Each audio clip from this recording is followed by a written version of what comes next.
Bonjour, aujourd'hui nous sommes à Laon, nous sommes au Forum Santé Handicap et nous allons tout de suite à la rencontre de Marie-Christine Philibert qui est la présidente du comité d'organisation.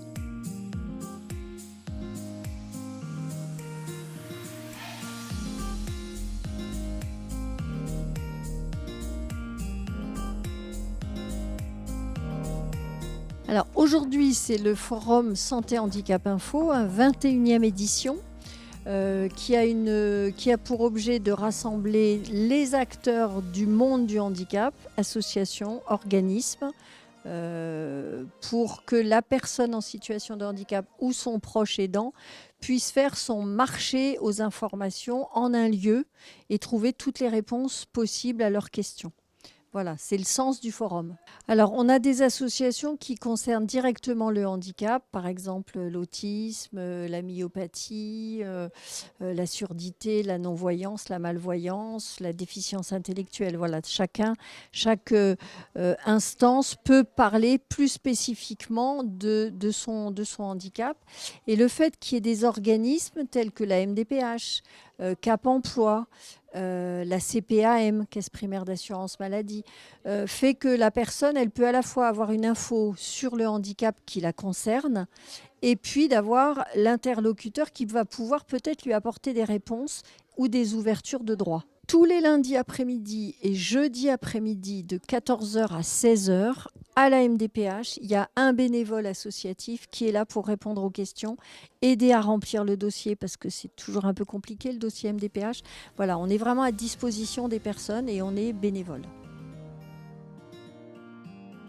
Il y a quelques temps, nous étions déjà avec le groupe EFES à Proisy. Et la semaine dernière, vous avez vu notre émission consacrée à une classe inclusive à Laon. Aujourd'hui, le groupe EFES est également présent sur le Forum Santé Handicap. Vous pouvez nous en dire un petit peu plus sur votre groupe et pourquoi vous êtes là justement aujourd'hui ? Alors, le groupe EFES est représenté c'est 16 établissements médico-sociaux sur l'ensemble du département axonais. Établissements qui accueillent à la fois des enfants, des adolescents, des jeunes adultes, des adultes, IME, femmes, DITEP, MAS et tous les autres dispositifs associés type DAFS, CESAD et UMA c'est déjà pas mal. Alors vous êtes à Saint-Quentin, d'accord ? Parlez-nous un petit peu de votre établissement de Saint-Quentin.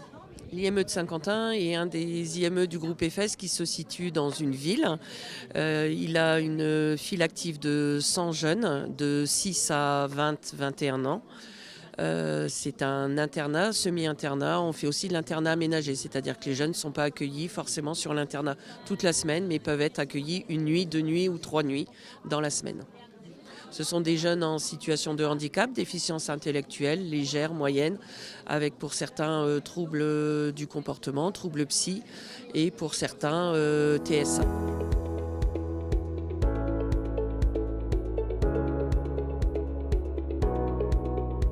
ADEP, Association de défense et d'entraide des personnes handicapées, viennent en aide justement aux insuffisances respiratoires, comme nous l'explique Serge. Donc je suis vice-président de l'association ADEP, insuffisant respiratoire. Alors nous couvrons les 3 départements de l'ex-Picardie et maintenant on s'étend dans les Hauts-de-France. Donc notre principale action, c'est rompre l'isolement. Donc en faisant des sorties avec nos adhérents, sorties au restaurant, sorties aux zoos. Là, bientôt, on va aller à l'hippodrome de la Capelle. Voilà. Alors Jean-Pierre est avec nous également. Et Jean-Pierre, vous avez une drôle de machine à côté de vous. Vous pouvez nous expliquer un petit peu à quoi sert cette machine ? Alors donc, je souffre du syndrome de l'apnée du sommeil. Alors, ça se traduit par des arrêts de la respiration la nuit et qui provoque beaucoup de fatigue au lever et des somnolences le jour. Alors ces apnées sont réparées par cet appareil que vous voyez ici, qui insuffle de l'air ambiant et qui réagit. Quand on fait de l'apnée, il réagit automatiquement, il nous oblige à respirer. Je suis appareillé depuis 32 ans, c'est mon 5e appareil. À l'époque, quand j'étais appareillé, donc en 1998, mon pneumologue m'a dit « Jean-Pierre, sans l'appareil, je te donnais 6 mois pour devenir sénile, 1 an pour te casser la pipe. Donc je dois 31 ans de vie à ces appareils. Alors donc, au départ, ces appareils étaient énormes, pesants et bruyants. Alors vous voyez, vous entendez le bruit, ça fait un vent énorme. Maintenant, je vais mettre l'appareil sur mon nez ou alors sur la main. Disparition du bruit et aucune sensation.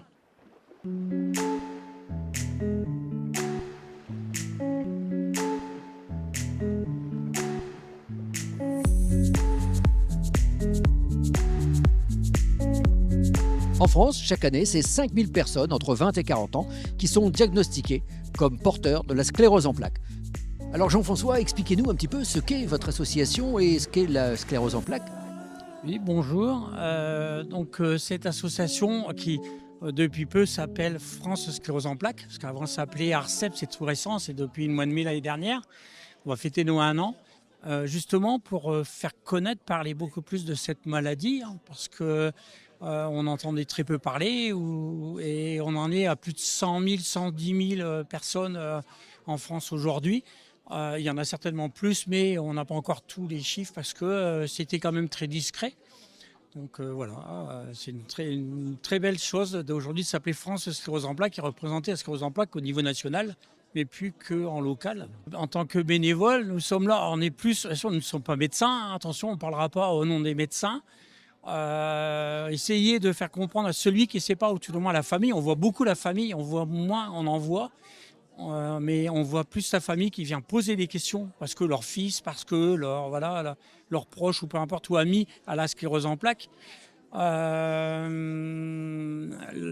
sclérose en plaques, elle n'est pas facile à expliquer. On sait que c'est au niveau du cerveau, c'est une maladie auto-immune et neurodégénérative qui demande beaucoup d'écoute, surtout de trouver la bonne personne pour diagnostiquer, parce qu'on sait que malheureusement aujourd'hui, il y a des diagnostics qui sortent très tard, très tard, et que la personne, pendant ce temps-là, a des grosses difficultés à vivre. Voilà, c'est difficile.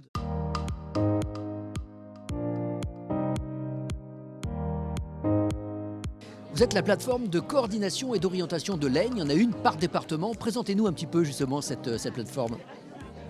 Alors le but de la PCO, c'est de mettre en place un parcours de soins coordonnés, donc pour des enfants qui ont moins de 7 ans. On oriente vers la réalisation de bilans des professionnels de santé non pris en charge par la sécurité sociale, donc neuropsychologues, psychomotriciens et ergothérapeutes. Réalisation de bilans, mise en place du parcours de soins et permettre de travailler aussi l'orientation future, puisqu'on est sur des parcours courts d'1 à 2 années, et aller jusqu'au diagnostic finalement si il s'avère qu'il y a bien un trouble du neurodéveloppement. On a des parents qui s'orientent par eux-mêmes, en fait, qui se posent des questions justement sur le développement de leur enfant. Sinon, des fois, c'est effectivement la visite des 4 ans à l'école, c'est l'école, effectivement, un médecin. N'importe quelle, finalement, personne peut être amenée à se questionner sur le développement d'un enfant et conseiller à la famille, justement, de s'orienter vers nous.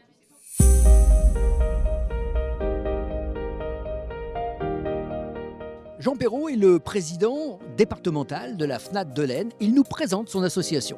L'association de la FNAT, c'est l'association en fait des accidentés de la vie qui accueille, conseille et accompagne les victimes des accidents de la vie en général. Ça va de l'accident du travail à la maladie professionnelle, en passant par les cancers professionnels et toutes les maladies, jusqu'au harcèlement, parce qu'il y en a de plus en plus. Harcèlement et burn-out, on prend en charge également ce type de pathologie aujourd'hui. Alors on tient des permanences à différents endroits. Notre siège est à Chauny, mais on tient des permanences à Tergnier, au centre de rééducation de Saint-Gobain et au CCAS de Saint-Quentin également. On a un site qui est www.fnat.org, qui est un site national, mais auquel on peut retrouver toutes les localisations de permanence.